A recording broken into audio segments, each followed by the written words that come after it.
Kaya Ken, Uy, bakit na? Paano ka? ginagawa mo dyan? Papakita ko sa inyo paano mag-workout dito sa Singapore. Ito, kettlebell. Hawak dito. Huh! Ush!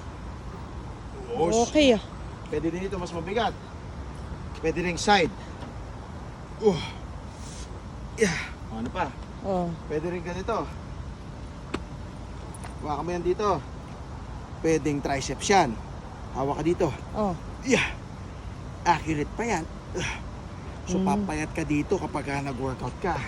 Eh, ba't parang ikaw tumaba? Hindi. Nakakaya. Tsaka ganito. Oh.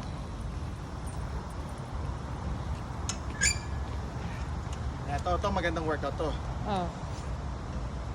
Baba. Okay ah. Sa chest yan, chest. Bak. Yan. Tapos ito.